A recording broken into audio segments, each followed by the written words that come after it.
কি আমাদের দেশের মাদকের সবচেয়ে বড় চালানা সোনার বাড়ির আশেপাশ দিয়া কক্সবাজার টেকনা। আগে শুনতাম বৌদি, এখন তো বৌদি নাই, বৌদি তো বদ হয়ে গেছে গা। এখনকার ওইখানকার দায়িত্বটা কে নিছে? বাড়ির আশেপাশের লোক। স্বরাষ্ট্রমন্ত্রী তো চেনার কথা। এতদিন ওই দিক দিয়ে মাদক আসা বন্ধ হওয়া উচিত ছিল। আইন দিয়ে কোনো কিছু হয় না। আইন কার্যকরী করার জন্য সাহস লাগে, সৎ সাহস লাগে, ইচ্ছা লাগে। সুতরাং আমাদের একটা বড় চ্যালেঞ্জ এখন। দর্শক, দেশ এবং প্রবাসী আপনারা যে যেখান থেকে দেখছেন, আপনাদের সবাইকে আন্তরিক শুভেচ্ছা। দর্শক, আমরা এমন সংসদে চেয়েছিলাম যে সংসদে সরকার দলীয় এমপিরাও মন্ত্রীদের সমালোচনা করবে, নিজের সরকারের সমালোচনা করবে। তবে এবার মাদক পাচার নিয়ে স্বরাষ্ট্রমন্ত্রীকে একেবারে কড়াভাবে খোঁচা দিলেন বিএনপির এমপি বাবু গয়েশ্বরচন্দ্র রায়। তিনি বলছেন যে কিভাবে স্বরাষ্ট্রমন্ত্রী তিনি থাকাকালীন, সালাউদ্দিন আহমেদ থাকাকালীন তার বাড়ির পাশ দিয়ে মাদক ঢুকে। তো এই বিষয়গুলো বিস্তারিত ভিডিও রয়েছে, চলুন আমরা সেই ভিডিওগুলো দেখে আসি। আর ভিডিওটা ভালো লাগে একটা লাইক করবেন, কমেন্ট করবেন। স্বরাষ্ট্রমন্ত্রী আমাদের দেশের মাদকের সবচেয়ে বড় চালানা সোনার বাড়ির আশেপাশ দিয়া কক্সবাজার টেকনা। আগে শুনতাম বৌদি, এখন তো বৌদি নাই, বৌদি তো বদ হয়ে গেছে গা। এখনকার ওইখানকার দায়িত্বটা কে নিছে? বাড়ির আশেপাশের লোক। স্বরাষ্ট্রমন্ত্রী তো চেনার কথা। এতদিন ওই দিক দিয়ে মাদক আসা বন্ধ হওয়া উচিত ছিল। আইন দিয়ে কোনো কিছু হয় না। আইন কার্যকরী করার জন্য সাহস লাগে, সৎ সাহস লাগে, ইচ্ছা লাগে। সুতরাং আমাদের একটা বড় চ্যালেঞ্জ এখন বাংলাদেশে মাদক আসক্ত। এই আমার এলাকায় মানে ঢাকা ৩ একটা হসপিটালের সাইনবোর্ড লেখা আছে। আমাদের মাননীয় সাবেক মন্ত্রী মোশাররফ ভাই তার নাম লেখা আছে, এখানে উদ্বোধন করছেন এবং আমানুল্লাহ সাহেব উপস্থিত ছিলেন। একটা স্টোন আছে, 10 শয্যা বিশিষ্ট একটা হসপিটাল, পুরা মাদকে আক্রান্ত। মানে রুগীও নাই, ডাক্তারও নাই, দারোয়ানও নাই, মাঝে মাঝে খুন হয়। একটা নির্বাচনী এলাকার মধ্যে 10 শয্যা বিশিষ্ট একটা হসপিটাল আছে। কি গর্ব আমাদের, কি অহংকার! আমরা কত আগাচ্ছি, কত কিছু করে ফেলেছি দেশের জন্য। যেখানে আদমশুমারি অনুযায়ী লোক সংখ্যা হলো 6 লক্ষ, 6.5 লক্ষ, কিন্তু বেসরকারিভাবে 15 লক্ষ লোকের উপরে বসবাস একটি আসনে, ঢাকা 3-এ।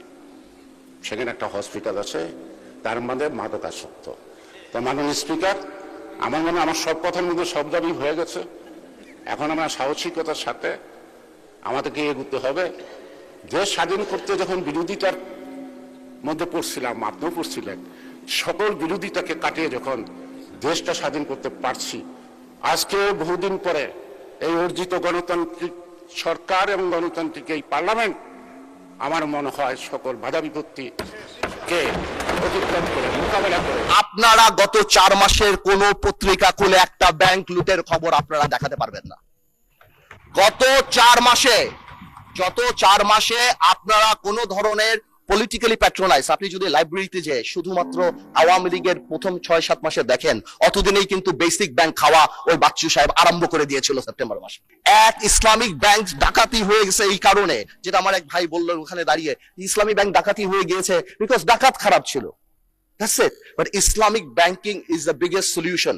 সারা পৃথিবী ইসলামিক ব্যাংকিং এর দিকে যাচ্ছে এবং সরকারের তরফ থেকে আমাদের এই ইসলামিক ব্যাংকে প্রমোট করা উচিত। আমি কিছু স্পেসিফিক ব্যাপারে যেতে চাই মাননীয় স্পিকার।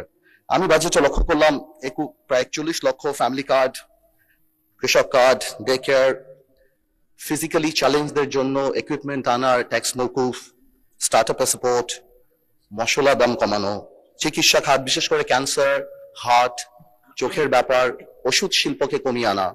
আই ওয়াজ ওয়ান্ডারিং যে এই বাজেটটা যখন মাননীয় অর্থমন্ত্রী লিখেছেন, তার সাথে অবশ্যই মাননীয় প্রধানমন্ত্রী অ্যাডভাইস ছিল এবং যারা যারা ছিলেন তাদের মাইন্ডসেটটা কি ছিল।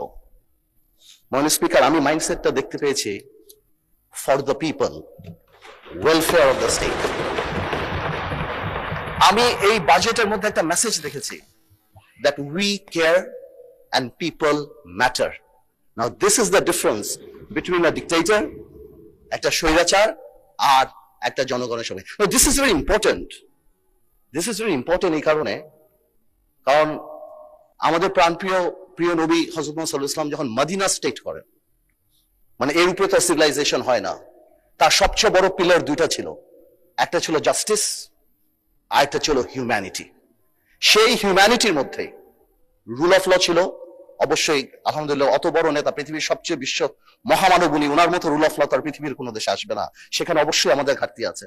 কিন্তু এই যে ইন্টেনশনটা, এই যে জাস্টিসের ইন্টেনশন, এতিমদের জন্য, মহিলাদের জন্য, ডিস্ট্রেসড মানুষের জন্য, ফিজিক্যালি চ্যালেঞ্জ মানুষের জন্য, এই যে চিন্তাটা, ইনশাল্লাহ আল্লাহ জানি আমাদের এখানে এই বরকতটা নিয়ে আসে। আমি এটাই চিন্তা করি, আমি এটাকেই রেসপেক্ট করি। স্পিকার, এই জিনিসটা অনেক বেশি ইম্পর্টেন্ট, কারণ আপনার যখন এই গুড ইন্টেনশন থাকে, যেমন সেই সময় মদিনা স্টেট তারপর 700 ইয়ার্স সারা পৃথিবী রুল করেছেন, এবং যেইভাবে মেরিটোক্রেসি উপরে চলে আসছে, সেই সময় পৃথিবীর সবচেয়ে বড় বড় সায়েন্টিস্ট আমাদের মুসলিম বিশ্ব থেকে আসছিল। এবার আমরা এই বাজেটে এরকম প্রভিশনও আমাদের রাখা উচিত যাতে মেরিটোক্রেসি অটোমেটিক উপরে আসতে পারে। আজকে বাংলাদেশে একটা ছোট্ট এক্সাম্পল দেই, মেবি ট্রিভিয়াল, কিন্তু আজকে যারা ইয়াং জেনারেশন বা আপনারা যারা ক্রিকেট খেলা দেখেন, দেখবেন একটা নতুন ছেলে আসছে নাহিদ রানা নামে। এই ছেলেটা আজকে পৃথিবীর সবচেয়ে ফাস্টেস্ট বোলার। তাকে আমরা সেইখান থেকে নিয়ে আসতে পারছি বিকজ অফকোর্স আমাদের ওই সিস্টেমে একটা মেরিটোক্রেসি ছিল। আই এম শিওর বাংলাদেশের কোনায় কোনায় এরকম হাজার হাজার বিভিন্ন সেক্টরের নাহিদ রানা আছে যাদেরকে আমাদের নিয়ে আসতে হবে। স্পিকার, আরেকটা ব্যাপার, যেহেতু আমি মদিনা সনদের বা মদিনা স্টেটের কথা বলেছি, সেখান থেকে আরেকটা ব্যাপার আমি বলতে চাই, সেটা হলো আমাদের এত বড় একটা ইকোনমি। একবার জামাতের আমার অপোজিশনের একজন লিডার কারেক্টলি বলেছিলেন, আমি যদি উনি ভেঙে বলেননি, জাকাতের কথা। জাকাত is the pillar of the Islamic economy, এবং জাকাত ইজ দ্য ইন্টিগ্রাল পার্ট। জাকাত গিভস প্রোটেকশন। আমরা বাংলাদেশে জাকাতটা একটা হিডেন ইকোনমি, আমরা কেউ বলতে পারি না কত টাকা জাকাত দেওয়া হয়। হ্যাঁ, সরকারের আছে জাকাত নেওয়ার একটা ওয়ে আছে, বাট সেটা খুব মিনিমাল। আমি মনে করি বাংলাদেশে মাননীয় স্পিকার একটা ডাটাবেস থাকা উচিত, প্রত্যেকটা নির্বাচনী আসনে কারা জাকাত নিতে পারে সেই নামগুলি একটা ডাটাবেসে রাখা উচিত, যাতে করে আমরা যেই জাকাত দিতে চাই, ইভেন কি প্রবাসীরাও যদি জাকাত দিতে চায়, তাহলে ওই ডেটাবেস অনুসারে তারা ওই জাকাতটা পৌঁছে দিতে পারে। বেশি হলে কত হবে, 50 লাখ 60 লাখ মানুষ আছে প্রত্যেকটা কনস্টিটুয়েন্সিতে, যদি 20,000 করে আমরা ধরি। কিন্তু এতে কি হবে, উই মাস্ট প্রমোট দ্য জাকাত। যেমন আগেই বললাম, জাকাত আমাদের ইকোনমির অনেক বড় একটা ব্যাপার, এবং নিশ্চয়ই মানুষ জাকাত দেয়। জাকাতের বাদও দেখেন আপনি মসজিদ মাদ্রাসা যে হয়, নিশ্চয়ই মুসলমানরা দান করে, তাই তো হয়। মানুষ জাকাত দিতে চায় কিন্তু পারেন। আপনি নর্মাল ওয়েবসাইট দেখেন না মানুষ speaker, what website sells? It doesn't sell product, it sells convenience. প্রিয় দর্শক, আপনারা এতক্ষণ দেখছেন যে এই সংসদে বাবু গয়েশ্বর চন্দ্র রায় তিনি কথা বলছিলেন। তিনি কথা বলে এক পর্যায়ে বলছেন যে মাদক মূলত চট্টগ্রাম দিয়ে ঢুকে, আর যে পয়েন্ট দিয়ে ঢুকে সেটা আমাদের স্বরাষ্ট্রমন্ত্রী সালাউদ্দিন আহমেদের বাড়ির অত্যন্ত কাজ দিয়ে, অথচ তিনি তার খবর পান না। তিনি সারা দেশে মাদক নির্মূলের কথা বলেন, কিন্তু তার বাড়ির পাড়ি দিয়ে কে বা কারা সে মাদক চালান করেন, এই মাদক কারবারিদেরকে খুঁজে পান না। বাবু গয়েশ্বরচন্দ্র রায় এই কথাগুলো বলছেন, অত্যন্ত যৌক্তিক। তিনি স্বরাষ্ট্রমন্ত্রী থাকাকালীন তার আশেপাশে দিয়ে, তার বাড়ির আশেপাশে দিয়ে মাদক আসে, সেটা তিনি পান না, এটা ব্যর্থতা। আমরা এমন সংসদে চেয়েছিলাম যে সংসদে এমপিরা নিজ দলেরও সমালোচনা করবে। এমন সরকারে চেয়েছিলাম যে সরকারের ভুল হলে নিজের দলের নেতা কর্মীরা সেটার সমালোচনা করবে। যাই হোক, এই বিষয়গুলো নিয়ে আপনাদের মতামত জানিয়ে কমেন্ট বক্সে ভালো থাকুন, সুস্থ থাকুন। আল্লাহ হাফেজ।